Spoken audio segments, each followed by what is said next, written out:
let's make a start then. So my name's Meg Russell. I'm the director of the Constitution Units, and I would very much like to welcome everybody, particularly our panelists, but also all of our audience, to this very first online Constitution Unit event. Those of you who know the Constitution Unit will know that normally we run roughly one public event per month, and obviously in the lockdown, those face-to-face events have ceased.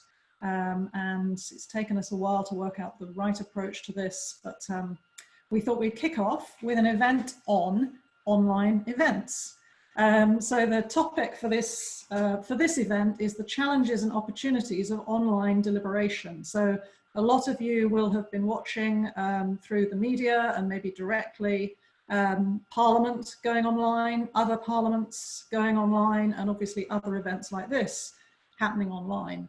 And that seems to raise some, we've probably all experienced how different online interaction is to face-to-face interaction. And so we thought it would be really interesting to hold an event with some deliberation experts about the kind of the pros and cons of online deliberation. And we have a really excellent panel with us today, two people who will be speaking about Parliament and online deliberation, and then two people who will be speaking about citizens' assemblies and online deliberation. Parliament and citizens' assemblies being two of the really key interests of the Constitution Unit. So I'll first introduce the panel, and then I will say a little bit about what they've been asked to address. I'll give you a little bit of housekeeping, and then we'll be over to our first speaker. So our panel comprises Baroness Morgan of Cotes, known to most people as Nicky Morgan, former Secretary of State for Education and for Culture, Media and Sport. Having left the cabinet, she then went on to be elected as the chair of the prestigious Treasury Committee in the House of Commons, and left the House of Commons at the general election in 2019 and was appointed to the House of Lords. So she seemed a fantastic person to invite because she's been in all of these different vantage points around the system, as a minister, as a backbencher, as a committee chair, and now in the Lords. And she will kick us, no, she's not going to kick us off.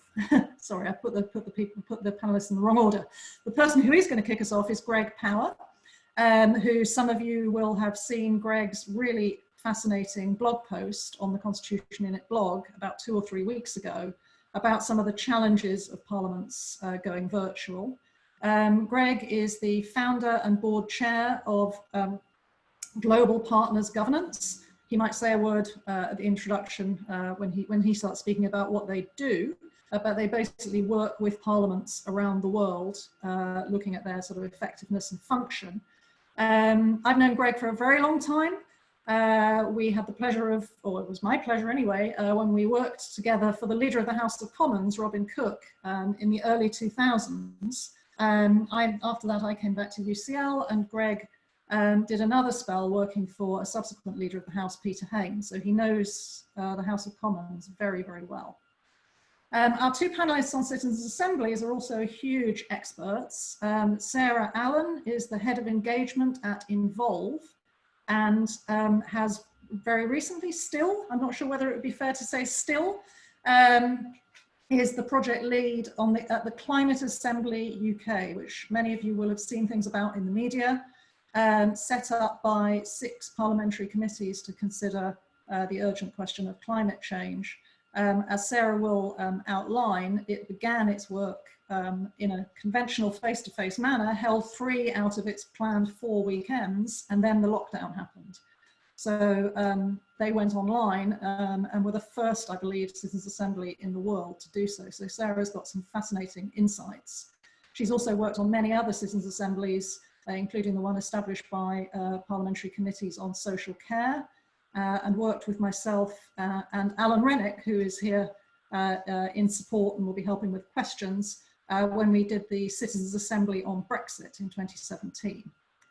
And then finally we have Doreen Grove, who's the head of open government at the Scottish Government, which gives her a general role in promoting transparency, accountability and public involvement in all policy making in Scotland. She's been very interested for a long time in deliberation and citizens' assemblies. She's involved currently in delivering 2 citizens' assemblies in Scotland, at least one of which is also likely to be moving online very soon. So in inviting our panelists, I asked them to consider 4 questions. When moving deliberation online into a virtual environment, what works and what doesn't? What does this teach us about the way deliberation works? Which things transfer over well and what's missing that you would normally have in face-to-face interaction? What do these experiences teach us about how we might want to use virtual environments in the future, even when we have the choice to go face-to-face? And are there things that we might now come to value more about face-to-face deliberation that we never really thought about until we went online? Sorry, I've been talking for a long time. Let me just give you some housekeeping in terms of the way the meeting's going to work before moving over to the speakers. So we're going to go Greg, Nicky, Sarah, Doreen. I may then ask a couple of questions. Each of the speakers will speak for 5 minutes or so. I may then ask 1 or 2 questions from the chair to pull it together. But then we'll go over to questions from the audience.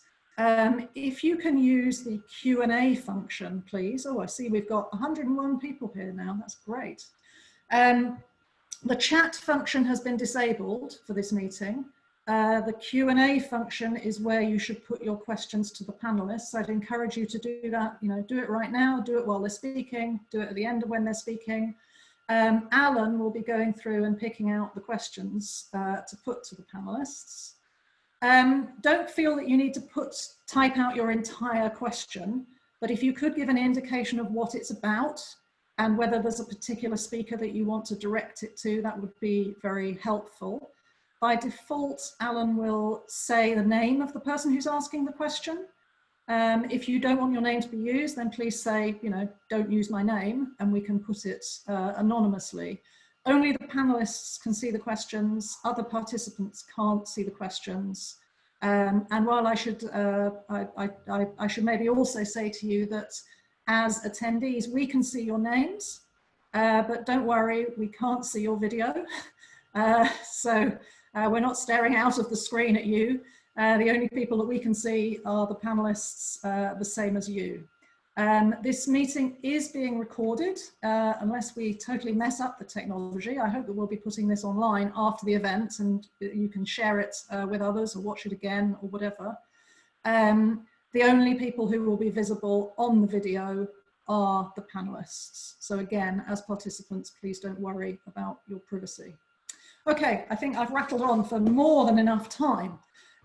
So the House of Commons made decisions to put its select committees online before Easter, and then went into this sort of hybrid arrangement with some online participation and some face-to-face participation for the whole chamber immediately after Easter. Of course, controversially, that's now being stopped, under discussion tomorrow in any case, whether maybe it's going to be restored in some sense. Oh, Nicky's got a cat, I think. Lovely. And we're going to pass over first to Greg, who will give us some reflections on what he thinks about those crucial changes. And then we can go over to Nicky to speak a bit more about some of her perhaps actual experiences and what she's been talking about with her colleagues in terms of how this has all been working. So, Greg, over to you. Good. Thank you. 2 months of doing everything via Zoom and I still can't work out how to unmute myself quickly. Thanks, Meg.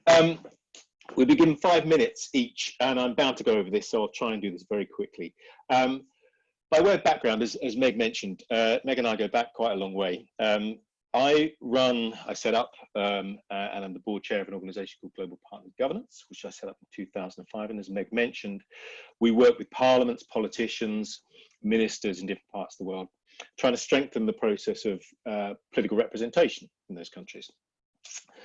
But as Meg also mentioned, prior to that, about 10 years prior to that, I'd started my interest in parliaments and the constitution. I was working at an organisation called Charter 88, where I started writing about the need for parliamentary reform. Then I ended up at the Hansard Society, where I ran a commission on how to reform the House of Commons. And then I found myself in 2001 as special advisor to Robin Cook when he, to his surprise and everybody else's, suddenly was no longer Foreign Secretary and became Leader of the House of Commons. And I mention that background because it was a process of learning for me. Having spent 6 or 7 years writing about the need to reform the House of Commons and running this commission, there was an awful lot which looked obviously wrong with Westminster and obviously needed changing. And it was difficult to understand why these changes weren't taking place. Of course, once you're inside government and inside Westminster, what looks very obvious and easy from the outside is much more complex and difficult from the inside. And it's less about the formal structures than it is about the behavioural norms, the precedents, the informality of politics, which holds a lot of this stuff together. And in our work internationally, it's evident in every single parliament around the world, there is a gap between the powers that a parliament holds in theory and the willingness of or ability of politicians to use those powers to hold government to account. And that's the space in which most of our work is done. And that gap occurs for all sorts of reasons, which I'm currently writing about in a book at the moment, about behaviour, about personal interest, constituency work, political parties, personal ambition.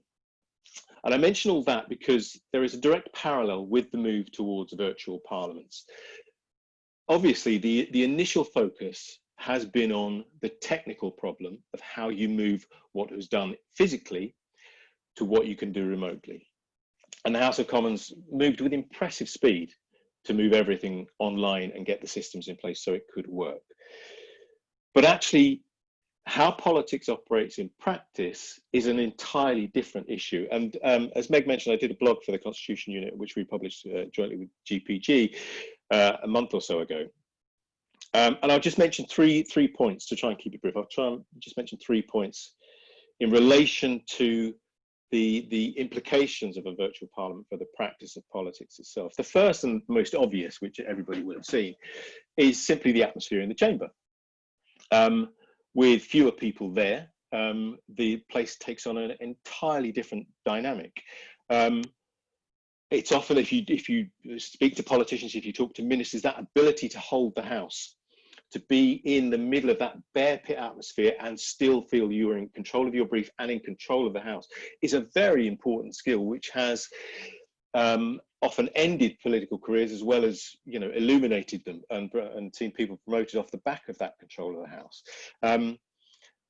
But the other thing is that if you look at Prime Minister's questions over the last few weeks, the dynamic has completely changed there, and it appears to be playing much more to the strengths of Keir Starmer's austere forensic style than it does to the Prime Minister's style, which tends to rely on having an audience. But we'll see how that develops over the course of the next few weeks. But the change is the most obvious, I think, in the chamber. But 2 other points relating to what goes on outside the chambers and outside the committee hearings. Firstly, the voting systems, which has come to the fore in the last couple of days and which needs to be sorted out this week. As I mentioned in the blog, rather facetiously, I suggested perhaps there could be a supermarket-style queue with social distancing sneaking back out of the chamber through central lobby. But that is what is being considered. And the procedure committee, who did a report towards the end of last week, suggested if the number of MPs in Parliament is kept to 400, that queue will still be 800 metres long, and it will take at least half an hour for votes to take place. So there's a physical problem there. But the third point is actually about how politics feels and how you manage political pressure when MPs are not in Westminster physically. I mean, the ability to whip is arguably the most physical of the political arts. And I mentioned in the blog the example of Priti Patel, who was at that point trying to avoid appearing before the Home Affairs Select Committee. And my argument was, had she been forced to go through the division lobbies every single day, she would have struggled to resist that pressure. And I think that's even more the case in the last week or so. I think the whole Dominic Cummings incident would have been much more problematic for the government had Parliament been sitting and had the 1922 committee been meeting, because those private party meetings are where the party really lets off steam to their leaders. And I think it would have, the dynamic and the way that story had turned out would have been very different had the Conservative Parliamentary Party been meeting. The fact is, as anybody who's been in Westminster knows, there are no rooms big enough to hold those political party meetings. So there's a big question about how that is going to work in the future. I'm being given the wind up by Meg. I can't believe that's 5 minutes already, but I'll take it as read. Just 2 quick points to finish on. I think the key points of the blog and how we think about the move to a more virtual parliament is, first, the stuff which is happening on the surface only tells you a small part about how politics is actually operating. The stuff that's under the surface is equally important. But the second point is, a lot of those changes will be taking place without us seeing them. We are relatively recently after a new general election, a lot of new members, and those first 12 months of the Parliament are where you learn how the place operates, what's acceptable, what's not acceptable, the norms of behaviour around which Westminster really, really revolves. And I think a lot of that could be missing, with quite significant implications over the next few years. Thanks, Meg. Sorry for going over.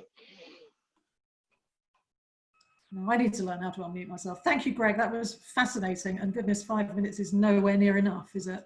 I'll invite Nicky to come in on some of those points, and then rest assured there'll be lots of time to have conversation between us after everybody has spoken. So over to you, Nicky. Meg, thank you very much indeed. And yeah, I'm hoping I've got a cat to one side. I'm not going to evade the camera or the desk again. So just really going through the points, I thought I mean, I agree with so much of what Greg has said, and the point in Greg's blog that I most agree with was when he said you can adapt the formal procedures but not the politics. And I think that's basically, you know, that the upshot of this experiment, if you like. So the first thing is that, you know, a virtual parliament is possible, and the crisis really has accelerated what might have taken, you know, 10, 15, 20 years to get there. And actually, like so many other places of work, those changes have happened in a matter of, you know, days or weeks. And also, I want to just say, as somebody who's seen it a little bit from the inside, as Greg said, there has been a huge amount of work put in by the parliamentary authorities. So at the moment, the House of Lords, we moved from Microsoft Teams for our public proceedings to Zoom. There's a whole broadcast unit. There's all the IT people who've been working absolutely flat out. There's all the clerks and everything else. And while we're sitting, you know, at home or wherever we are, there are a number of people who have had to go in physically into the buildings to make this work. And I think, you know, I want to pay tribute to their massive amounts of work in making it happen, and then also in processing the changes, because the current situation, as you say, is that I'll come on to set committees in a moment. Obviously, the Commons Chamber is going to be non-virtual from tomorrow, going back to physically, you know, I think there are still some unsolved problems. You talked about the long voting queue. We'll just have to see, and whether that then impacts on the number of votes. At the moment, every division takes 15 minutes. That's normally what you allow for in the whip's office, for example. They'll take much longer. What that's going to do in terms of time for debate, sitting hours, because often at the end of the day, 7 o'clock votes, if you've got a number, that gets added on to the day. So it may well be people find actually they're staying there longer in order to vote. And also there's the issue, it's a very real issue, not just for Parliament, but for workplaces generally, about people who cannot for health reasons return, or family members' health reasons. And we've also still got the issues obviously around maternity, paternity leave, proxy voting. And there's a really fascinating article in the FT by the lady Kizzy Gardner, who has been the locum MP for Stella Creasy while she's been on maternity leave, about her impressions of being a locum MP. But I suspect that she's not be able to do exactly what Greg was talking about, all of those conversations and everything else that you get, you know, when you're voting. The Lords is going to be hybrid from next Monday. We have been doing it, as I say, by Teams first of all, and then by Zoom. There will be some people, but you can only fit about 30 people in the House of Lords chamber if you're following social distancing. So it'll be very limited. And anyway, just because of the average age, I think there'll be far fewer peers in Westminster than there will be members of Parliament. And so we'll carry on with both you know, virtual and physical proceedings. I think what it's shown, certainly for select committees, is that it is perfectly possible to do an awful lot of select committee work via virtual proceedings. So taking evidence from people, which has happened virtually in the past, but it's been the exception rather than the norm. I think it's absolutely possible now that you can take good quality evidence and have good discussions virtually. I also think that just generally things like planning meetings, getting committee members together, again, there's no reason everybody has to be in Westminster in future. The whole working from home concept has just changed so much. So I hope that actually for committee staff, the House of Commons staff and House of Lords staff, that will mean actually they can still be involved in doing their jobs, even if they're not sitting physically in Westminster. I think it's also shown accountability can be maintained. At the end of the day, at its most basic, actually we can, as parliamentarians, ask questions of the minister, and the minister and their officials have to come up with answers. And you know, I think that is important. It was important that that was got going as quickly as possible after the Easter recess as possible. Has it made things more accessible? I think the jury's still out on that. I think there is a piece of work to be done about whether a virtual parliament does make the proceedings more accessible for people with disabilities, for people who are not particularly technically enabled. What I'm noticing in the House of Lords is there are definitely some peers who I know are normally active from my limited time there, and I'm just not seeing them. And I suspect that's the same for the House of Commons as well. But whether for people who physically get into Westminster is harder, it's easier to be engaged virtually. I'd really be interested to hear their thoughts on that. Finally, what it can't do, I mean, exactly as Greg has said, an awful lot of business of Parliament happens behind the scenes. And I think the government's view very much was that in the week before recess, there were no public bill committees, I think other than the floor of the House, there were no delegated legislation committees and no secondary legislation committees. To get all those up and running virtually, you'd have to put in all of the technology into the committee rooms, let alone all the party meetings, as Greg has rightly spoken about. There's no doubt the whips would prefer everyone to be there physically. I think those critical lobby conversations, corridor conversations, but equally, as Greg has said, that reading of the temperature of the chamber, particularly when you're debating legislation and perhaps controversial statements, where you can see if you've got the measure of the House or not, and things like amendments, when actually often what will happen is someone puts something forward and almost on the floor of the House or just behind the scenes, you can see negotiations happening, and actually people will score an amendment to a bill, even when the government just says, I hear what the House says, let me take this away and we'll come back and table it. And it's very hard to capture that. It's very hard often to convey to constituents that is actually working in practice, because it's not so much seen, but it is a very important part of the way that our democracy works. Do I think these things can be overcome? Yes, in time, but of course these things have had to happen at great speed. But I think overall the experience has been proven you can have a virtual parliament. I need to unmute. Terrific. Thank you so much. I can see that there are lots of questions coming in, and I can see that maybe the people in the audience were a bit smarter than I was, because I realized that I said something incorrect at the beginning of this meeting, which was that you could just give a broad indication of what your question was, because Alan would turn to you, but I realized that was the other format of meeting, the one that we dismissed. So you do actually have to put your full question in the box so that Alan can read it out. Try and keep them a little bit short if you can, because it looks like there might be quite a lot of reading for Alan. And if anybody has just said, I want to ask Sarah a vague question about X, then you might want to ask your question again. So apologies for that. I'm now going to go over to Sarah to talk to us about citizens' assemblies going online. Thank you, Sarah. Thanks, Meg. So I've actually put together a PowerPoint, which I'm going to attempt to share my screen and hope that all of you can see it.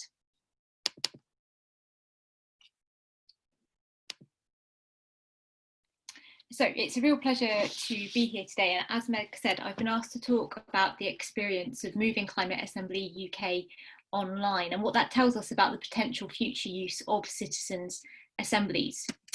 So to start, just for those of you who are perhaps less familiar with Climate Assembly UK, it's a citizens' assembly. It was jointly commissioned by 6 select committees of the UK Parliament, and it's examining the question, how should the UK meet its target of net zero emissions by 2050? It has 110 participants who are representative of the wider UK population, both in terms of demographics and attitudes to climate change. And it was meant to meet over 4 weekends in Birmingham. Now, 3 of those weekends, as Meg said, took place as planned, but it was the 4th weekend that couldn't happen because of coronavirus and that was moved online.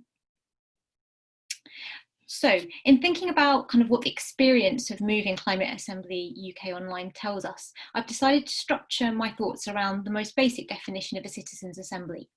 So at its heart, a citizens' assembly is about bringing together a representative sample of the population and then taking that representative sample through a three-stage process. So they learn about the issue, they can deliberate on it, discuss it, and then they make their decisions. And I'm going to talk about the implications of moving online for whether each of those things is doable. And I'm going to offer some very brief reflections about that, what that means for the potential of online assemblies. So to start with the representative sample then. So for Climate Assembly UK, we were able to continue to work with all of our participants when we moved online. We didn't lose anyone because of the move online. And that's partly because we're very careful about access. So just to give 3 examples of that.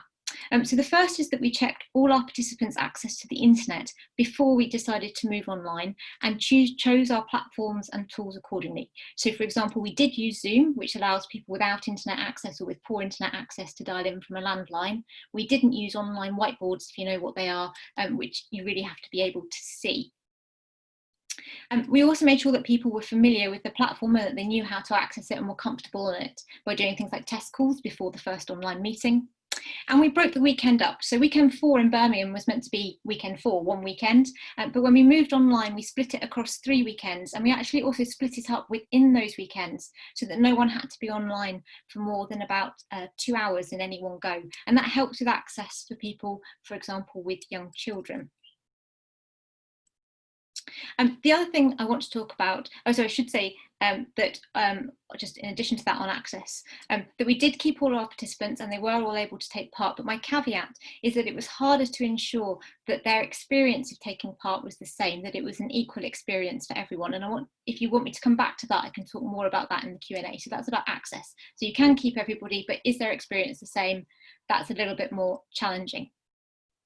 So the other issue I just want to touch on here is retention and to a lesser extent recruitment. So Climate Assembly UK had a big advantage with this in that people were very, very brought into the assembly when we moved online. And as you said, we did retain our participants. But without that buy-in, I think it would be more challenging, not insurmountable at all, but more challenging. And a couple of reasons for that, for example, is that when you're offline, it's really easy to create a sense of importance and occasion around citizens' assembly, and people also get something that they really value and tell us that they value, which is the chance to meet and talk to people who they'd never normally get to meet in their lives. And both of those things are harder, not impossible, but harder to create online. Also, if you're going to break up the citizens' assembly over more weekends and into smaller chunks to help people, as I said, with young children, for example, you're going to disrupt more of people's weekends, and that could create problems with retention. So moving on then, so if that's about a representative sample, then the next 2 things I want to talk about are the learning phase and the decision-making phase of the assembly. So both of these were very easy to shift online. That's the good news. So learning is essentially about hearing from speakers and being able to run question and answer sessions with them. So we simply pre-recorded our speaker's presentation. That had some advantages to it.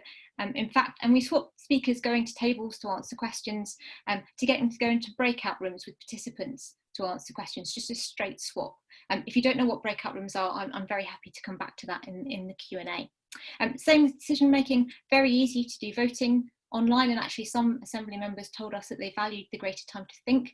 I also observed that they wrote a lot more on their ballot papers online than they did offline, which was interesting. And the stage before voting, where people create the options to put on their ballot papers, was also possible, less straightforward online, but definitely possible. What was more complicated was actually the stage in the middle of those 2 things, so between learning and decision making, the deliberation phase. So to start with my overarching thought on that, so important to say you can have quality deliberation online, but it is harder. So some of the things that are easier offline. So people get to know each other offline. They have dinner together, lunch together, they hang out with each other in breaks, and that ease of conversation transfers into the room. It's also easier for people to read each other's body language, their facial expressions, to signal support and disagreement in non-verbal ways. And actually, I was really surprised about how important the assembly members said the informal spaces were to kind of digest things with people afterwards. Some people said they had their best ideas in those informal spaces. And you can create them online, but they are harder too. So in comparison to that ease of conversation offline. When we moved online, we noticed that some, but not all groups of participants tended to take it in turns to speak and to talk to the facilitator rather than each other. So that's also not insurmountable. None of the things on this slide are. So you can do things like tagging. So when a participant finishes speaking, they can say, and what do you think, Meg?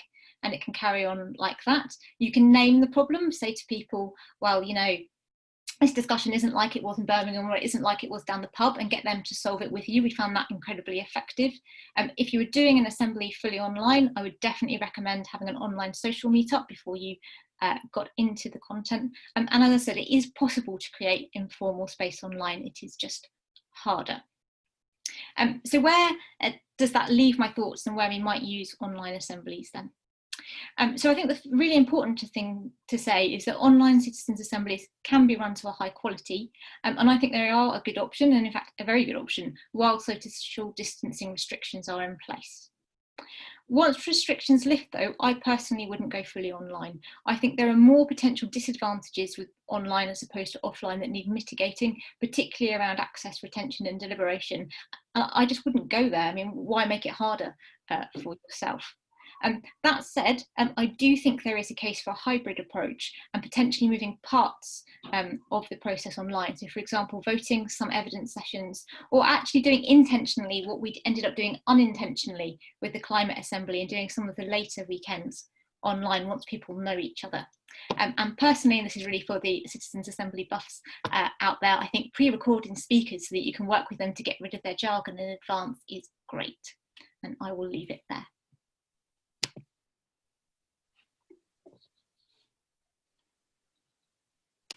You're muted.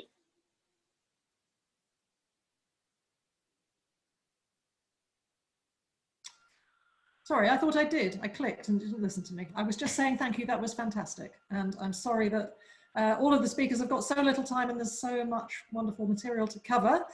And I can also see some excellent questions coming in. Let's go over finally to Doreen to speak about her experiences in Scotland. Thank you, Doreen. Thanks very much, Meg, and thank you very much for the invite. I come at this in a very slightly different tack, I suppose.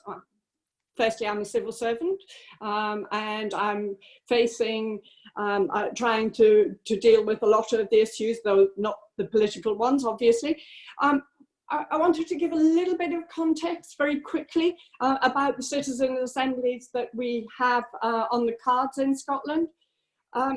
First of all, it's part of what Scottish Government does. Over the last few years, we've been a reforming government and looking at how we involve people in the decisions that affect themselves has felt really important. And we do that in a variety of ways. And this is one of the additional tools, and I think a very powerful tool that we all recognise. I suppose for all of us, and in everything everyone said before me, this is about having high quality democracy, about having ways of being able to make sure that whatever is enacted by governments is going to meet the needs of the population. And we will all do that in slightly different ways, but I think for us, how it fits into our public service reform agenda is really important. We've got quite a commitment to user research, co-production, other forms of getting people involved. And all of those are with the aim of delivering our single national performance framework. We have a single purpose about having a successful Scotland. So that's kind of the background. The two citizens' assemblies we have both been agreed by the Scottish Parliament. The first one is to look at the future Scotland that people want. And that is looking at the scale of issues around and how we will shape our future. Some of that is constitutional, but some of it is also about, so what kind of society do we want? And that is how the weekends were emerging. It was 6 weekends, and we did 4 of them, and were about to go into the final two, when lockdown happened, there has been a hiatus, because quite a lot of our members, we have 100 members, quite a lot of them are shielded, quite a lot are, it was clearly not possible for us to come together, and it looks like it's not going to be possible for quite a while. We've been very thoughtful about learning from others, from Sarah's example, but also from other places where we're seeing these kinds of assemblies moving online in Australia and Canada, in across Europe, so that we can learn from them. Our other assembly is on climate change and has not yet started. So I'm on the stewarding group for both of these, trying to help shape how they can best do that bit of properly hearing people's voices in a way that is absolutely inclusive. I share some of the concerns that Sarah said around inclusion. We have really quite a big proportion of people in Scotland who still don't have really solid access to the internet, and certainly the skills to go with that. There's a lot of work, and at the moment a huge amount of work by something called Connect Scotland to get both the technology out there, but also the training. But on the other hand, it does also bring a new way of being able to bring in evidence. And you're right, Sarah, you can shut up experts and close down their jargon, all of those kinds of things.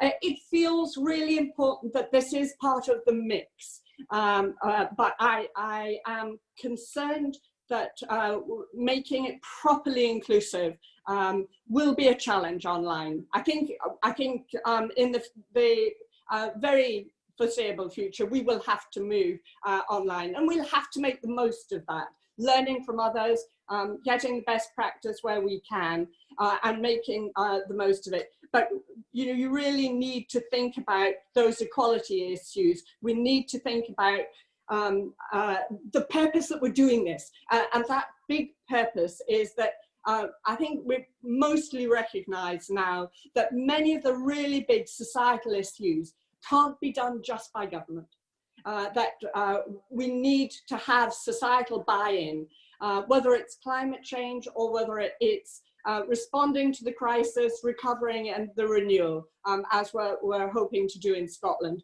So making this kind of assembly a really active part of the mix of how we have that adult conversation with the people of Scotland, and make it in a balanced way so we can properly hear them.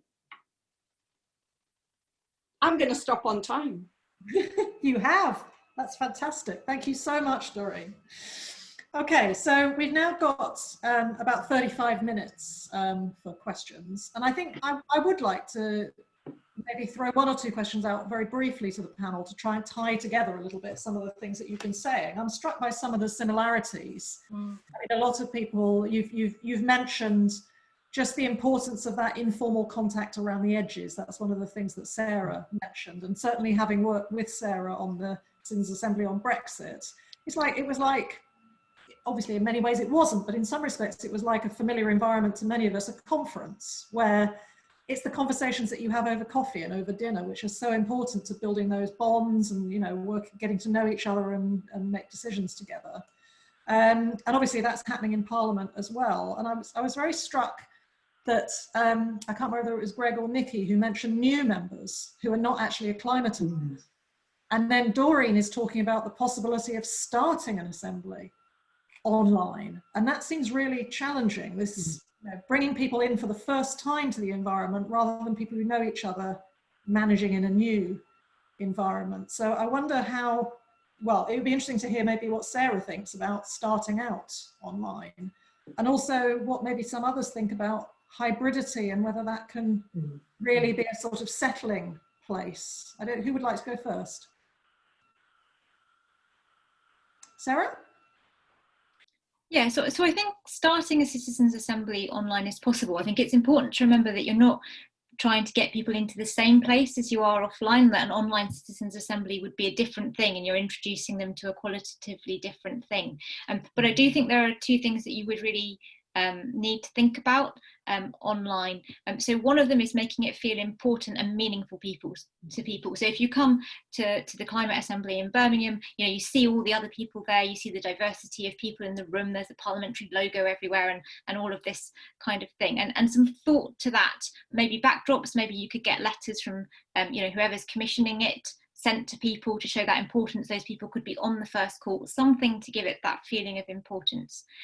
The other thing is this getting to know each other bit and giving people a sense that they are representative of whatever area the Citizens Assembly is covering. So I would strongly recommend, if you were starting online, that your first meeting had nothing to do with the content at all. It was purely social, and you use breakout rooms to let people kind of chat to each other in small groups as much as possible, get to know each other. I'd have to give this some more thought, but I don't know if there's anything sort of team building-y without being too kind of naff or kind of organised fun about it, that you could do with people to kind of get people to gel. But I'd definitely do that first. So I don't think it's like I kept saying during the presentation, I really don't think these things are insurmountable. It just requires us to think about them and think about different questions than we have been doing to date.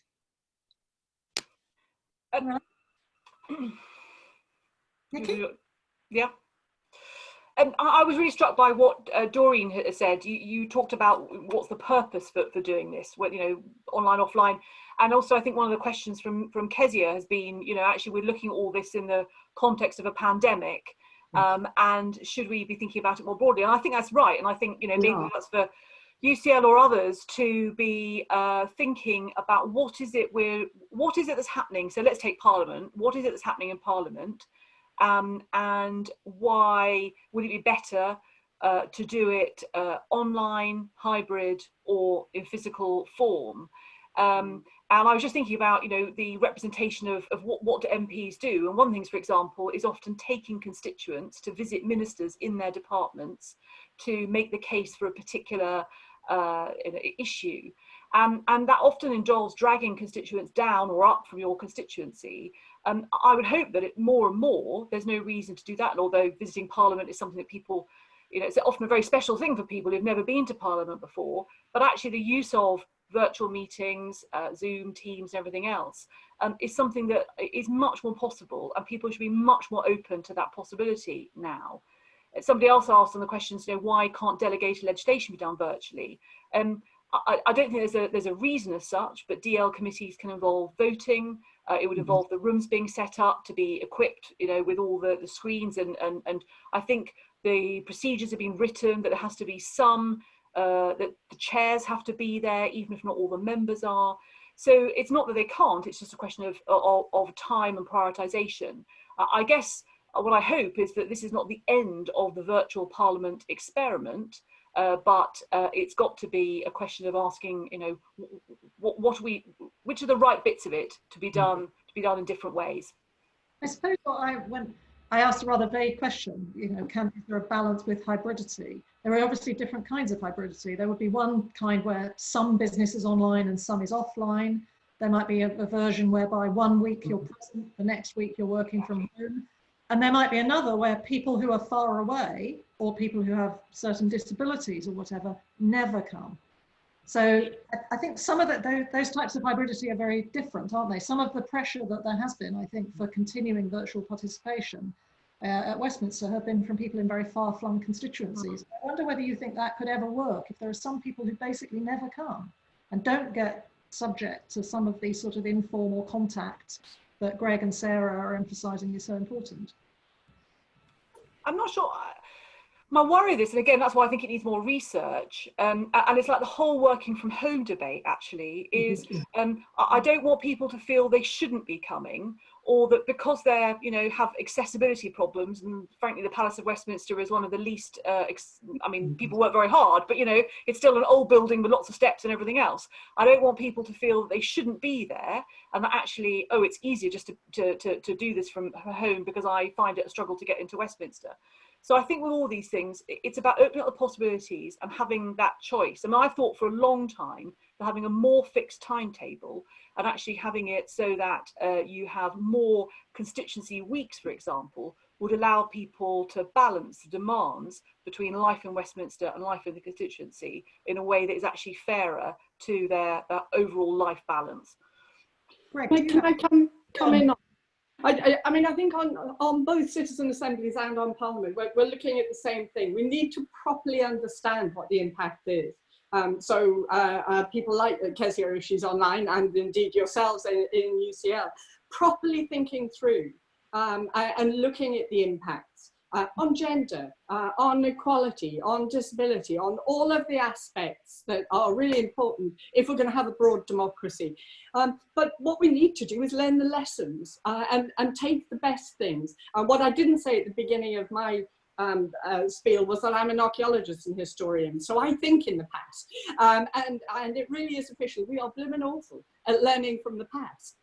Let's not make that mistake again, and properly think through which bits we want to keep as we move out of this. But it does make for equalities and gender and all of the issues that have been intractable over a long, long time. We can start to think about how we would use this. For somebody who's autistic and finds it really difficult to be in a room with a lot of people, it might actually be a brilliant solution. So let's not jump to the conclusion that it's, you know, one size fits all. Let's pick the best of it. Interesting. Greg, would you like to briefly say something and then we'll move over to the audience? Yes, I mean, there's an awful lot to get your teeth into there. And I think in some ways this is going to be a very bad panel because we're all going to end up agreeing with each other and saying how right we all are. But I think, I mean, just on the point about the benefits of this, yes, absolutely. But it will, as sort of Dorian was implying, this will take a process of working through. And the Procedure Committee report is quite interesting. And I'm aware there's a small audience for Procedure Committee reports, although most of them are probably involved in this webinar, to be honest. But the Procedure Committee actually pointed to the problem of parity of treatment, whereby in order for those engaging virtually in debates to have the same rights as those in the chamber, the number of interventions and supplementary questions were all very limited, which is having an effect on the quality of debate, which means certain things are going unchallenged.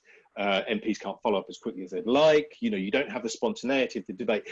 Now, these problems are the sorts of things that can be solved, but it will take time to do that. And the other point, just very quickly going back to the informality, the point I was making about the new MPs, as anybody who has worked at Westminster or engaged with Parliament knows, that you learn an awful. The only way really to learn how to be an MP is to be an MP. For all the improvements that the House of Commons has made with induction programmes, there is still an awful lot you just absorb. You're socialised into the process, and so with the new MPs, you know, they're not having that process of socialisation which you would normally get, that intensity of debate. But I think the bigger issue actually for us, given the polarisation of politics over the last couple of years around Brexit, the way that the Commons has really functioned effectively is by making those cross-party links, by being able to talk to politicians of other parties, which you're very limited in your ability to do that, but also in select committees as well. I mean, talking to an old friend of mine, Archie Kirkwood, who some of you will know, who's now in the Lords, and was chair of the Social Security Select Committee for, I think, 10 years in the end. The point he made was that the first thing you should do with a select committee is to go away together somewhere so that you have a bonding experience, because it's important that the committee has a sense of purpose, that you leave some of your party affiliations at the door and you're focused on the policy and trying to work out what you as a team, as a committee, are trying to achieve. That is much more difficult if you're doing everything virtually. And I think the select committees themselves will suffer because of that. And I think that element is particularly important, as I say, given the period we've just been through over the last few years and the polarisation around Brexit. Trying to get those cross-party links is probably more important than ever now. You raised an interesting question in your opening remarks, and I won't ask her to come back in. I don't want to embarrass her, but I could see Nicky nodding when you were talking about how the Dominic Cummings affair might have been managed differently had Parliament been present. And I think there is an very interesting question about whether this virtual environment makes it harder for whips or easier for whips, harder for rebels or easier for rebels. And that's I guess very much connected to the point that you just made, and also maybe about new members, that if you're acclimatizing to being an MP and maybe rebelling for the first time online, that's a very different experience to what it would be in the division lobbies. Let's go over to Alan, who's got the unenviable task of deciding which of these wonderful questions we should be considering. Clearly several of you have been looking at them, but I haven't read them all in as much care, I'm sure, as he has. Often we would take sort of 2 or 3 together. So if you think there are some that work as a group. Yeah, so there's lots of really great questions here, actually. There's no way we're going to get through them all. I thought it would be nice to start off with a few questions about Parliament, or that at least have been sparked by what people have said about Parliament. And then we could maybe move on to a few about the citizens' assemblies. And actually, a couple of you have already mentioned, we've had a really interesting question from Kezia Dugdale, whom some of you will... Here. Those in the audience who can't see who each other are. So, Kezia Dugdale, now of course John Smith's head of the John Smith Centre at Glasgow University, but formerly also a leader of the Scottish Labour Party. And Kezia asked a question that you've already to some extent talked about, asking about whether there might not actually be benefits in having a hybrid parliament in terms particularly of diversity and good use of rural MPs' time. So if anyone wants to reflect a bit further on that theme, then that's clearly very important. And then a couple of other people have also pointed out potential benefits from the shift to an online parliament that it's good for us to consider. So Sarah Sinagulya points out that her sixth form students felt that Prime Minister's questions was more effective as a scrutiny mechanism without the audience heckling. Which I can certainly sympathise with, having watched it myself over the last few weeks. And just a third question on Parliament. Paul Evans, whom many of you will know as a now retired senior parliamentary official, says that Greg has described all the black arts of politics and the pressures of intimacy, but he suggests Greg might come off the fence and say whether politics would actually be better, kinder and cleaner if we could minimize those factors and rely on clear, lucid and rational argument. Might virtual actually equal virtuous? So might it actually be that a lot of this behind the scenes stuff that Greg in particular was talking about is potentially a bit kind of nefarious? And if we had a more online process, would it be cleaner, transparent, more transparent, avoiding some of the nastiness that goes on behind the scenes? So I shall turn those three over to you and then come back with some Citizens' Assembly questions. Should we start with Nicky? Yeah, sorry, I was just looking at the that last question. I think Kezia asked a great question. As I say, I think that the lesson in this is, although Parliament has coped very well with the immediate situation and it's evolving all the time, I think there is a longer term question to be asked about virtual Parliament, and I think also about this idea about electronic voting. I'm not a fan of electronic voting. I do think that actually getting together to file through, to be there, or to have, I think proxy voting was the right move, is important, but obviously with social distancing, it becomes pretty difficult to deliver. Well, we'll see how quickly the 1 kilometre queue moves over the course of the next couple of weeks. In terms of PMQs, I mean, I would not design, and firstly, I don't think that's the reason for Parliament, the House of Commons sitting in physical form and not virtual. I think the lack of legislative time and the lack of legislation being processed is absolutely the reason for it. The business managers in both the Commons and the Lords are really quite concerned about the backlog of legislation that is building up. And I also think that I always said to constituents, to anybody, do not make any judgments about Parliament on the basis of what you do or don't see at PMQs. It is the worst possible example of the week, really, for how Parliament works. And then in terms of the sort of the black arts of politics, as you know, Greg and I have both spoken about the conversations and everything else. I mean, I think in a way, actually, this is not just all we're talking about Parliament. This is the way that workplaces work as well.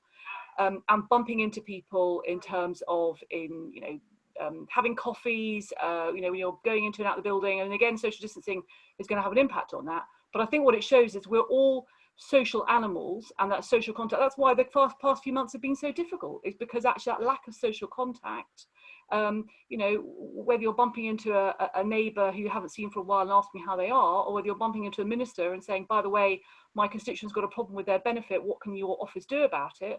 It just shows how much human interaction, and really why this virus has been so deeply painful. Thank you. Greg. Thanks very much. Yeah, I mean, I'll start with Paul's question. Thank you, Paul, very much for this question. I'm assuming it's slightly facetious because it could, no, of course, you know, is a virtual parliament more virtuous? No, of course it's not. That's the way that politics works. It's the, as Paul well knows, you know, the machinery of politics, the procedure is facilitated by what goes on in the background, and I think that dynamic, the dynamic of the whipping and the interaction between politicians may change slightly, but it might. I mean, Meg alluded to this. I'm not sure whether we talked about it at any length, but how easy is it to whip remotely? Given that a lot of the conversations about a party position and giving your own front bench a hard time about the policy of the party is now happening in WhatsApp groups. And those WhatsApp groups are routinely leaked to the press with names attached to them.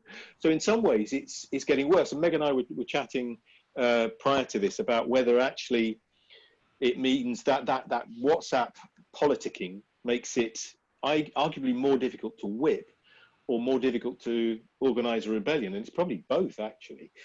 So no, I think the black arts are here to stay. But I agree absolutely with Nicky. This is not peculiar to Parliament. This is part of every single workplace you will ever work at. The second point on the, working through them backwards, on the PMQs, I don't think that's his motive. I mean, it's easy from the outside to assume, you know, that this must be connected to this, and so therefore that's why they're doing it. And I was forever, when I was a special advisor, forever talking to journalists who could see one thing happening in one part of government and another thing happening in another part of government, and then putting these two things together and assuming that must be, there's a conspiracy here. This is exactly what's going on. We know what's really going on. And trying to explain to them that, you know, trying to organise just one department, one ministry was difficult enough. The idea that a government could coordinate a conspiracy in two parts of government at the same time was certainly beyond the Labour government that I was part of. But I think, I mean, the other point to make about PMQs is that it is, you know, it's often derided because of its bear pit atmosphere. And I think that ideas are often confused about parliamentary debates. I've always thought that, you know, anything in Parliament which is you know, good viewing, like the you know, the debates around PMQs, whatever you think of them, they do make for good TV, but good TV does not make for good scrutiny. The good scrutiny is the stuff which is slow, detailed, laborious. It's not meant to be viewed. It's the sort of stuff which there will always be a small audience for. And that's a good thing, actually. That sort of scrutiny that goes on in select committees is far, far more rigorous than anything that goes on in the chamber. And then the last point, just about e-voting. This has come up time and again in the sort of 25 years I've been in and around Parliament. And it was often rejected on security grounds, and we've sort of got around those. The bigger problem for Westminster, in terms of moving to a more electronic form of voting, either in Parliament or remotely, is that Westminster has the unique problem that there aren't enough seats for the whole number of MPs. So what is routine in every other Parliament, that an MP would have a desk and a card and put it in and press a button, immediately hits the problem that not every MP has a seat or a desk in the chamber. And that's the bigger problem, actually, with trying to do that. But and I also, as you know, as Nicky mentioned, I think there is a value to being able to buttonhole ministers. It's part of the one of those informal values of Westminster politics, which I think it would be. It's not impossible to replace, but I think it would be a loss, the ability to actually buttonhole a minister and talk to them about constituency work. Okay, brilliant. Thanks, Greg. I think I'm going to hold Doreen and Sarah back on this round, if that's okay, because we're going to have some fascinating questions coming now, I am sure, on citizens' assemblies. Hello. Yeah, I'm going to pick 4, actually, because there are lots of really good ones here. So first question is from David Howden. And it's a point that Sarah's to some extent spoken about already, but I think it deserves further consideration. So David says he's interested by Sarah's suggestion of creating an online social space before starting deliberation. My instinct, he says, would be that that would be quite awkward until the people have something in common. So you said, Sarah, that you would want to try to find some way of doing this in a way that doesn't feel just socially awkward and organized fun and very horrible. But can you actually, is it actually possible? Because it seems really, really important if a fully online citizens' assembly is going to work. Second question is again from Paul Evans, this one he definitely won't be accused of being facetious on, I think. So he says, there's a trade-off, or is there a trade-off rather, between the presumably lower costs of an online citizens' assembly and the disadvantages? Put another way, within available resources, would you rather have more online assemblies or fewer offline, fewer face-to-face assemblies? The cost of citizens' assemblies is one of their biggest problems. Then we have a really important question from Elaine Cowan, primarily directed at Doreen. Is there the opportunity now for escalating citizens' assemblies online to extend the adult conversations with the wider public by duplicating the debate activities to a bigger audience? So citizens' assemblies are fantastic for the people in the room, but that's 100 people or so. How do we extend this to the wider population? And are we learning new ways of doing that through this online experience? And then finally, a question from Alex Walker, who says, a question for Sarah, having facilitated deliberation both online and offline, I was wondering if you noticed whether there were assembly members who were talkative or participative when discussing face-to-face, who were more reticent to contribute online. And I guess vice versa as well is also an interesting question. Excellent questions. Who wants to go first? Maureen? Yeah, the online social space one, I will definitely leave to Sarah. Our current citizen assembly on Future of Scotland are having occasional connections kept with them by the Secretariat, but I wouldn't really call that social space at the moment. I think it would be absolutely vital if for anybody who has gone into their first Zoom meeting, it takes weeks to work out how you can go to chat, how you can, so you really do need to work out the technology, whether it is in playing, I don't know, Trivial Pursuits online, it doesn't really matter, you do need that. Trade-offs on costs. Again, Sarah's probably a better placed than me, but I'm not so sure that it is that much cheaper. You really do need high quality facilitation and you need more of it. You need an awful lot of making sure and the sort of support around it. It may be that there are some cost savings, but that it is a very big trade-off. And I come back to what I said earlier. I think we need to look at hybrid models in all sorts of ways and look at the things that are really working rather than make an assumption that it will be all online or it will be all offline. Extend to the wider population. Now, I'm really interested in that question, particularly around the adult conversation in Scotland. The answer is I simply don't know yet. And one of the reasons for that is we're being incredibly thoughtful in government on how we not only extend the conversation that's in the citizen assembly room, because the more people that are able to hear the evidence and are able to hear the debate, they can't feed into it because the magic of that deliberation in the room and the options that go back to be it to ministers or to Parliament needs to be very clearly from that citizen assembly, but they can help.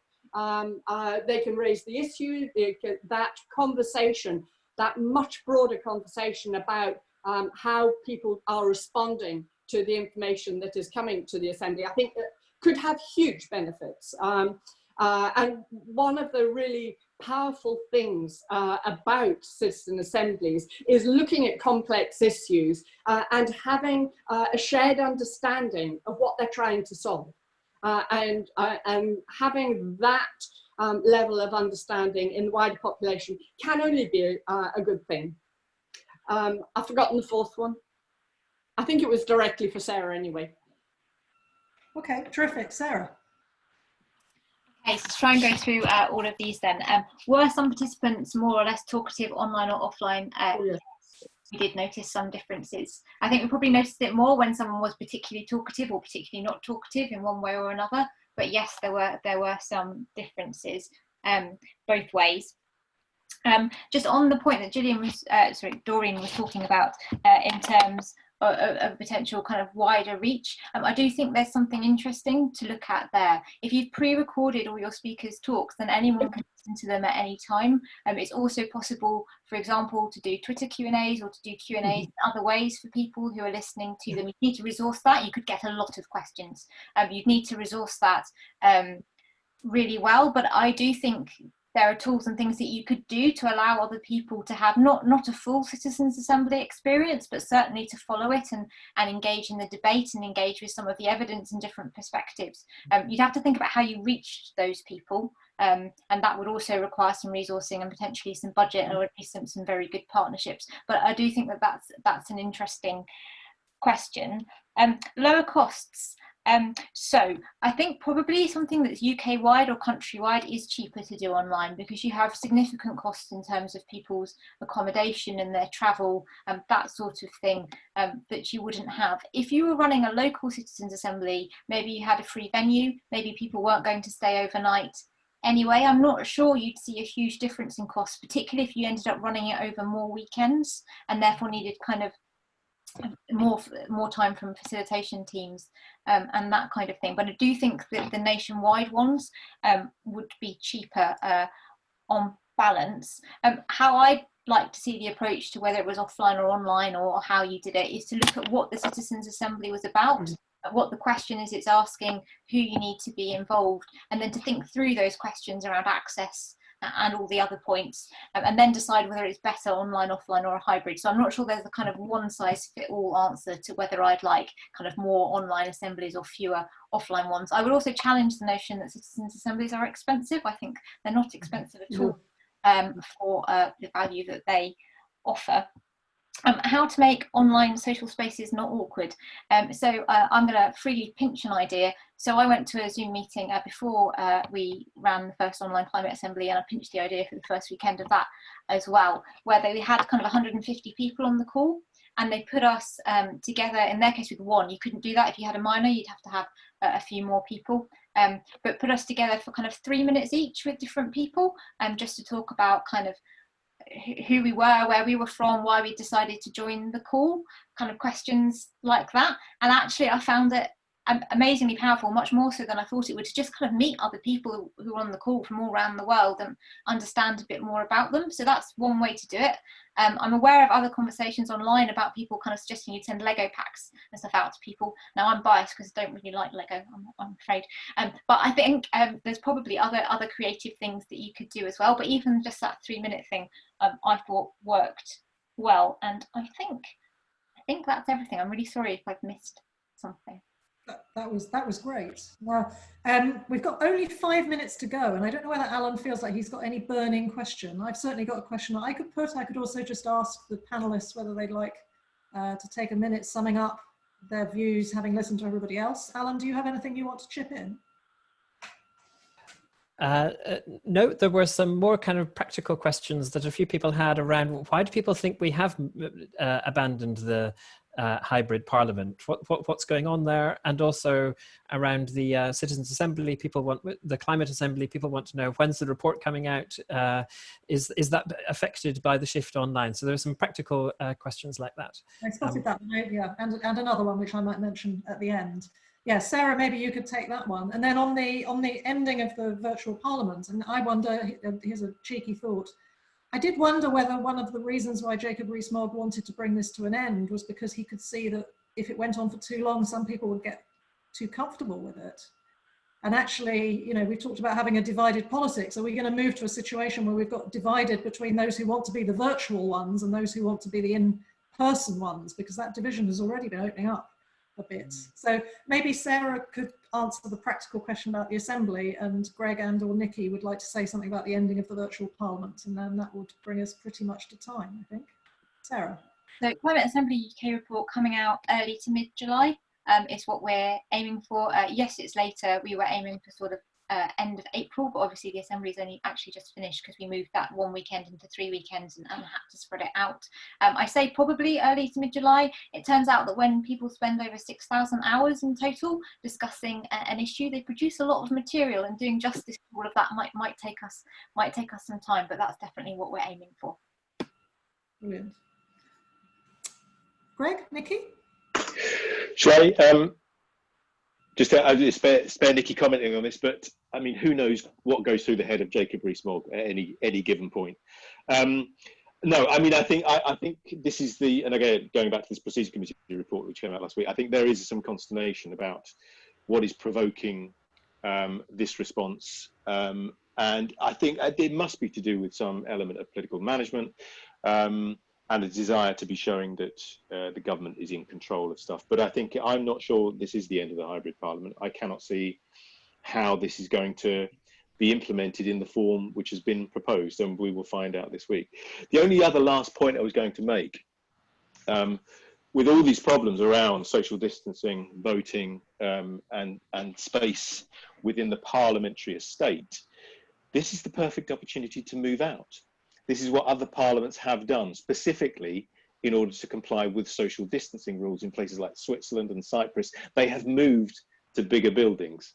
Now, given that this was already in train, given that anybody who's been to Westminster or worked in Westminster knows the place is falling apart and is a health hazard, not to mention the asbestos dust or the danger of things falling on your head at any given time, this is the perfect opportunity to move to the QE2 centre or somewhere else and to do things slightly differently. However, I'm not going to hold my breath. We'll wait for that to happen. Nicky, would you like to add anything? Well, thank you very much. I think in terms of, I mean, I won't completely avoid the question. I mean, look, at the end of the day, you'll know from the Leader of the House doesn't act in isolation. So there will have been wider discussions amongst, with Downing Street, with the Whip's office, as to how things are working. And I mean, I think Greg's right to say this isn't the end of the High Parliament, not least because the House of Lords is going to carry on and doing hybrid. And I think both Commons and Lords have watched each other pretty closely to see what's working, what's not. But I don't think we should say that it was working perfectly, the virtual Commons, but there were elements of it that proved that bits of it could be done. So the question is what you can keep and what you might want to admit just doesn't really suit that environment. And I think one of the specific questions was why not continue online voting now? I mean, that is a good question. And I suppose having the technology being proven that you can do it, if the queues become too long and it really slows down legislation getting through and clauses being approved, then it's possible, I suppose, you could go back to online voting in a few weeks' time to speed things up again. But as we saw, it's possible for MPs who are ministers who absolutely mean to vote the right way to then vote the wrong way. So it's less easy to do that when you've got the whip standing on the door telling you which way to go and vote. And finally, I mean, I agree with Greg about R&R. I have to say, I voted in favour of it, and I think it would be a real mistake to draw as a lesson from this pandemic that actually that money shouldn't be spent on providing a parliament fit for the 21st century, particularly if social distancing is here to stay for some time to come. Thank you, Nicky. Doreen, did you want a last word? Just to say thank you very much. I enjoyed the discussion. And I think if you ever move Westminster Parliament out, it is inconceivable that it wouldn't have electronic voting.